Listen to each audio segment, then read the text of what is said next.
Hello, fellow students. Today, I will be critically reviewing one of the millions of Maxwell's leadership books, this one being called Developing the Leader Within You. This video will be separated into 4 different parts. Number 1, the purpose of developing the leader within you. Number 2, an analysis of the author's thesis and analysis of the evidence the author provides to support his thesis. Number 3, important takeaways from this book. And number 4, criticism. Enjoy. The purpose of developing the leader within you. As the title implies, this book is bent on making ordinary people more effective leaders and already effective leaders even better. The book talks about 10 different aspects of being a leader, leadership itself, and the tactics of leadership. Specifically, number 1, the definition of leadership. Number 2, the key to leadership. Number 3, the most important ingredient of leadership. Number 4, the ultimate test of leadership. Number 5, the quickest way to gain leadership. Number 6, the extra plus in leadership. Number 7, developing your most appreciable asset. Number 8, the indispensable quality of leadership. Number 9, the price tag of leadership. And number 10, the most important lesson of leadership. Maxwell feels that learning all these bits of information will put the reader on the right track to becoming a better leader. He devotes a chapter to each subject where he describes it and gives us examples of how to apply it to our life. The reader learns the actual answer to each of these subjects. Similar to the 21 irrefutable laws of leadership, which we learned earlier this year, Maxwell explains many different aspects of the subject and what it takes to effectively use or demonstrate the subject. To better illustrate Maxwell's technique, I'll demonstrate with Chapter 1. Chapter 1 is the definition of leadership, influence. He supports the fact that leadership is influence by arguing the more common answer, that leadership is just the ability to achieve a position. He argues that people in high positions can't be considered leaders because they are frustrated by not being able to gain followers, and the rest of them don't see themselves as leaders. Maxwell then goes on to talk about the power influence holds, and that even the most introverted of people influence thousands of people in their lives. He makes sure we understand the chapter well because it's the base of leadership itself. Synthesis. Many different principles and laws contribute to the makeup of a good leader. Leaders must understand that influence is the basis of all their actions.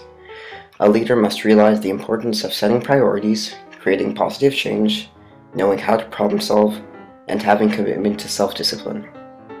A leader must work for the vision of the team, knowing how to develop his teammates and further help his people. To gain followers, he must have a good attitude and hold on to his value of integrity. These are the absolute most vital lessons from developing the leader within you. If you learn nothing else from this leadership book, at least remember this. Maxwell took time to explain each principle and to make sure the leader would understand it and be able to apply it. These principles are the reason the book was created. An analysis of the author's thesis and the evidence he provides to support it. After carefully reading and analyzing Developing the Leader Within You, I determined that Maxwell's thesis was the leadership skills and principles enclosed in this book will help people become better leaders and make them more effective in their everyday actions. Maxwell more or less stated this in the introduction. This thesis effectively describes what he wants readers to learn from his novel and sets up the whole novel itself. His evidence were the multiple stories he presented during his novel that demonstrated how people were able to successfully solve their problems or become more effective people/leaders by implementing the principles Maxwell talked about. To better illustrate Maxwell's good use of evidence to support his thesis, an example from Chapter 3 will be used. In Chapter 3, Maxwell describes integrity as the most important ingredient of leadership. He uses a story of a man who didn't use integrity to back this claim. The story talks about a young Jewish boy who had a lot of admiration for his father. The whole family were heavily involved in their synagogue. However, a few years later, the family had to move to another city in Germany that had no synagogue. Only a Lutheran church. The father, who was so greatly admired, announced that the family would become part of the Lutheran church, because it would be better for business. This event broke the strong bond of trust the father and his son had.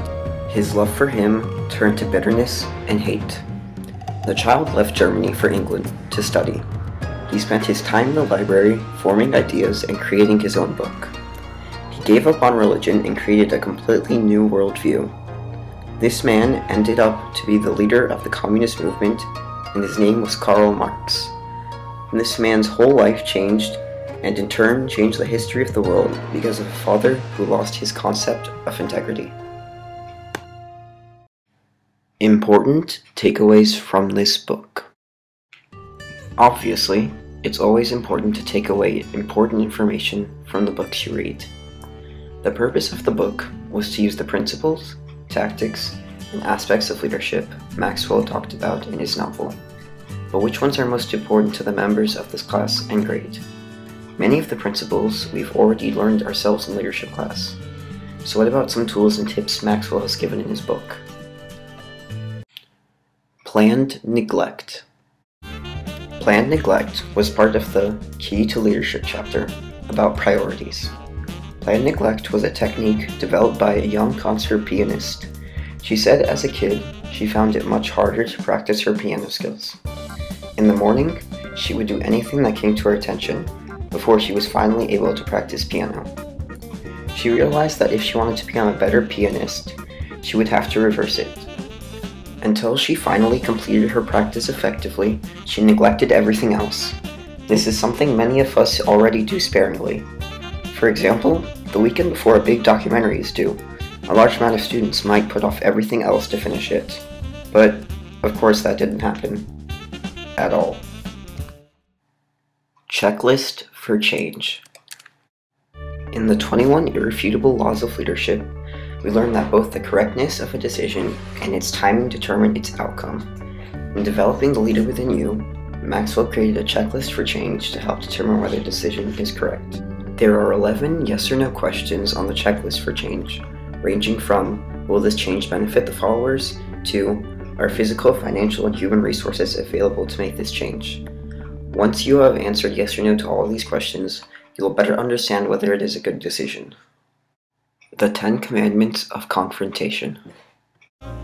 The 10 Commandments of Confrontation are a set of rules created by Maxwell himself to confront a person and actually leave the confrontation with a resolved issue between the two of you.